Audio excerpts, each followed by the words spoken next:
Howdy, howdy, howdy. For being low on food and low on everything else. Bro, it's my second podcast today. I've had two one-on-ones today. My face is like Skeletor right now. That's all right. Just think about that feast afterwards. I got two back-to-back shows. I got to fly to Pittsburgh after that and compete at a national show, but then I'm done. That's crazy. Where's the first? The first one's in Austin. It's in Austin, so not too bad. How you been? Hey man, just trying to get back in the swing of things. I took a break for about a week. I had to fly up to Ohio, get some like my parents' basement and like their stuff handled. They're getting they're getting old quick, and I don't go up there enough, unfortunately. So I gotta let this. yeah, just back to it. Hell yeah. We'll talk to that one lady, but we'll get together.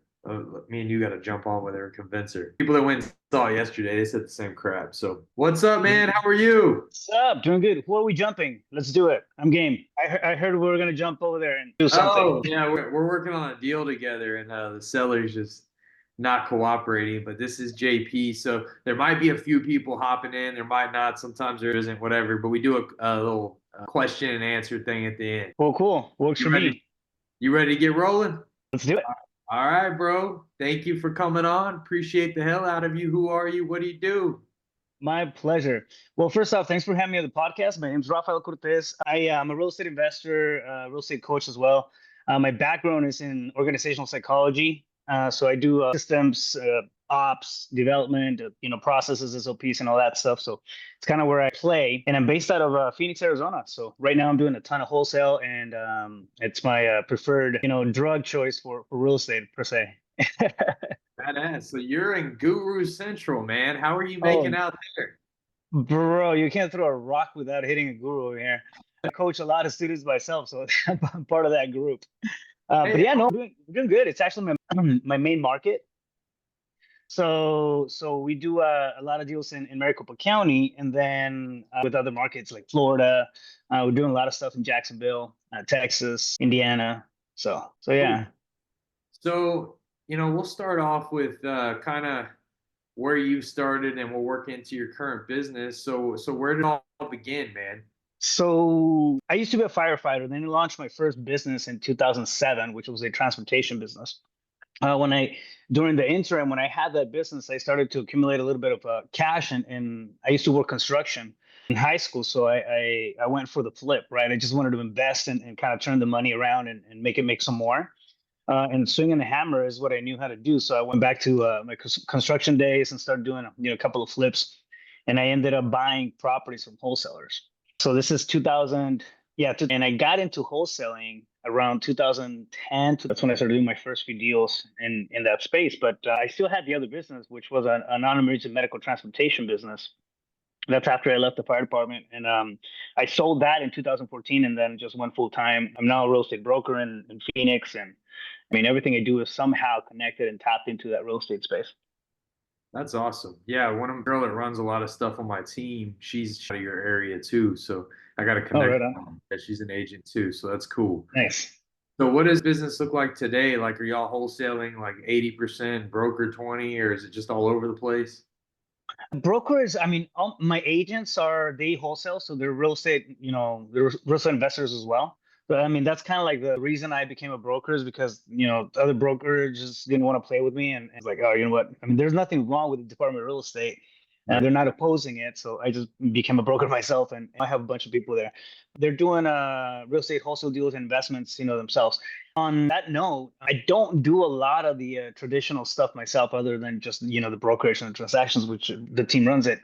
And I spend most of my stuff is, I want to say maybe 90% wholesale, 10% flips on the business transaction side.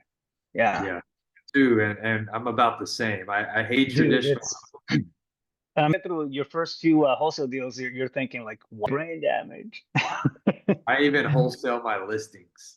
Like, I'll lock a listing up, and then I'll give it to somebody for 50%. Yeah. How much I hate doing it. Yeah.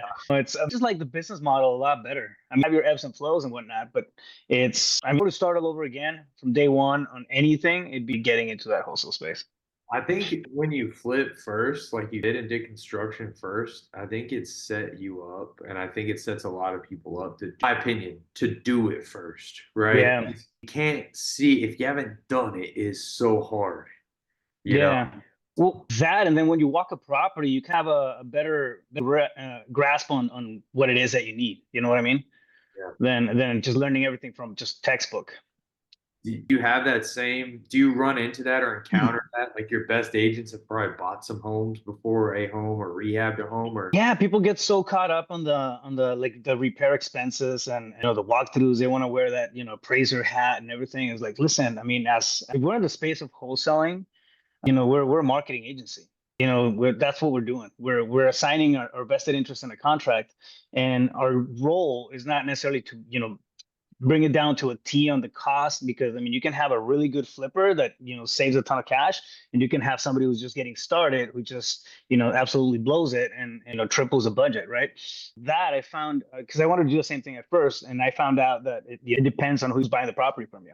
It's like we're not wearing the appraiser hat. We get to some relatively rational area for expenses and stuff like that when on renovations, and then we just do the math from there. We keep it pretty simple when it comes to working deals, setting the thresholds for offers and stuff like that. So, and what do you, how are you training your agents, like your wholesale people that are doing wholesale, like how are you training them? You don't get stuck on that repair cost. Are you using a certain formula, a price per square foot?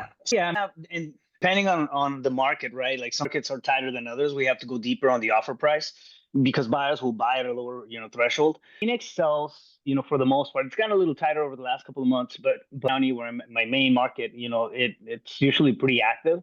But if you go and take those same numbers over to say Jacksonville, right? Like your properties are going to sit, so you have to go deeper on the acquisition side.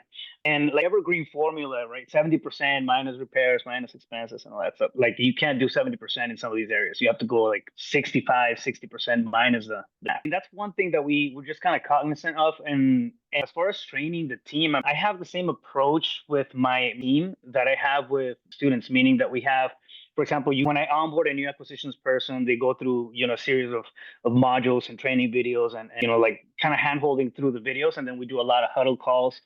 We jump on a huddle every single day. We have operation meetings once a week where we track KPI and performance all together, and then we have just continuing training as we go along through the week.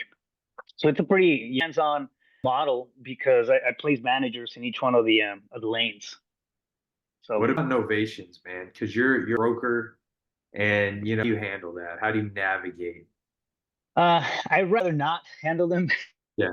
One of my buddies is he's really good at novations, so we'll send. I've done them before, but it's not my cup of tea. To me, it's like getting back into the traditional, and we're really good at negotiating deals and having that cash purchase, or even creative financing, right? So we can structure deals like that and try to just not deal with the innovation process at all. I know people killing it in it, but kind of like those things where you pick your poison, and I'm not a way to monetize on those leads anyways. So we'll send them over, somebody else will work them, they'll crush them, and then we get a JV percentage of that. So who not how, right? Yeah, the reason I ask because there's liability being a broker and doing novations, and that's a lie. You do it. Oh, I'm sure that's why you gotta bring somebody else in from a different brokerage. Like you work them yourself. Right. Yeah. Fine line. So yeah.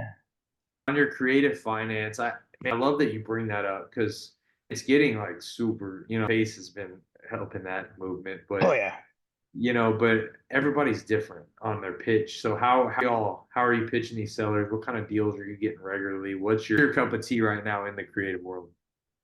So it all begins with lead gen if we backtrack it, right? So like depending on if you're doing outbound marketing, meaning cold calling or direct mail and stuff like that, we used to be pretty tight on the requirements for the lists that we were hitting for direct mail or cold calling or texting, right? So have 30% equity and whatnot. So we open that up. Like first, if it's got 10% equity, we have a shot at it because we can get creative. I mean, that's one, right? So you start to kind of avatar right out of the gate. Now we present an offer. My acquisition people, they're going into a deal. They're wired for the wholesale. We're always going to go for the wholesale offer. We don't know if the property has equity or not, beginning of the conversation, but they're wired to run their numbers that way, right? So if the wholesale offer doesn't work, then we'll pivot into something else. We used to go into options. Believe it or not, we used to sell a ton of options. It was just an option to buy and smaller assignment fees like $5,000, $7,000. But we used to do those and then those went away. So now we'll do if it doesn't work, we'll go to create a financing offer. That's secondary. And then if it doesn't work, then we'll conversation about a listing. At that point, we're already in the conversation with the sellers, and they know we're real estate agents, so they usually end up asking us about market stuff like that. So we transition from it. And the verbiage, I guess, to get a little pragmatic about it, it's a wholesale offering. And like, well, it sounds like the numbers that we'd be able to cover here for you. Going to work for us. We look for a 12 to 14% return. We can't pay that much. However, what kind of terms would you give me? So we roll right into the assumption of conversation, and like the time they're gonna say, "What do you mean terms?" Right? It's kind of like a little bit of a covert way to kind of into that conversation, because now you planted the seed and they're looking up seed. So they're asking you, "What do you mean by terms?" Oh, like financing. So if we were to take over the existing loan, or you were to finance the property for us, what kind of payment? And then we get into the APR. But it's a super. We don't make it sound like it's a very deal. We just plant the seed and then usually to it that way. If that makes sense. Yeah, that makes sense. What's the best interest rate y'all got so far, man? On creative financing, I mean, we always do like above banks. Yeah. What we were doing before. But now, dude, I mean, picking up properties, and this is a couple of years back, of course. So, at 2%, 3%, we'd pay 3, we'd pay 4. Now, I think we got a 2.6% deal on seller financing. Wild. Then a bunch of 3s and 4s and stuff like that. So you see them a little less now, but they're still out there. We're getting zeros lately. It's freaking nuts. Are you serious? That's wild.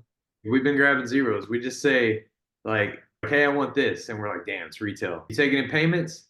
Hell yeah. Oh, you mean seller financing, like straight seller? Yeah. I was thinking on existing wraps. Yeah.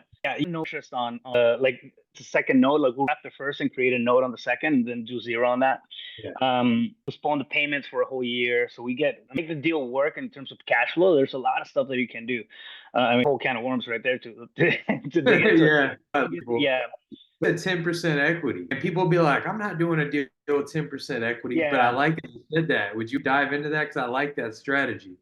Yeah, so like you have different opportunities, right? Like it depends on what model you're working. Like a lot of these deals, for example, last year we did 80 deals that came from door knocking, and most of them we did seller financing. So that's one specific campaign. Then we had some other stuff that came in from PPC and cold call. But door knocking was one of our biggest leverage, and foreclosure. So you catch up arrears and that sort of thing. So you're thinking like, man, it doesn't have a lot of equity in it, but then the mortgage payment was $700, $800 when the rentals are 22, 23. These properties had a big wide between what they could be rented for and what the actual payments were. The equity there. Like, all right, cool. I'm not gonna sign it. I'm not gonna capitalize on the equity right now. I can capitalize on the cash flow. And now you have depreciation. You have other different strategies that can roll into it to still bottom line. When it comes to holding that asset. Yeah, it's hard just picking those up and keeping them. Yeah, built a portfolio last year. We sold a bunch of them. Don't get me wrong. So we sold a bunch of deals too. But we have some on hold. And one thing that we did do last year that we kind of got away from was leasebacks. So we were doing leasebacks, which turns the whole conversation into like an easy, like it's really a way easier close. Because now you're talking about, okay, listen, I can pay you off some equity on the deal if there's equity on it, and then lease back the property so you don't even have to move, and we'll just the payments of the rent of the lease for a whole year. But that brought a set of headaches. Like look at it from a logical standpoint, you wouldn't have headaches. But then people are emotionally tied to their properties, and it comes time to like out of the property, and they're not burning and hell of the monthly payments. They're not these people give it pushing back on moving out and whatnot. So it's like let's just do purchases and like buy property and then lease it back at the market rates. Yeah, it's kind of like play around with the model a little bit. It's really what kind of gets you there. You have a healthy amount of evictions through that. We didn't have a lot. We had I want to say maybe 6 or 8 evictions out of that whole stack. And some of them were, like they were just giving us headaches. So like, this deal again. You know what I mean? So, is it tough to do evictions over there, or is it pretty fun, pretty easy? No, Arizona's not too crazy. Plays a notice and just kind of glue the channels, but it doesn't take that long. Okay.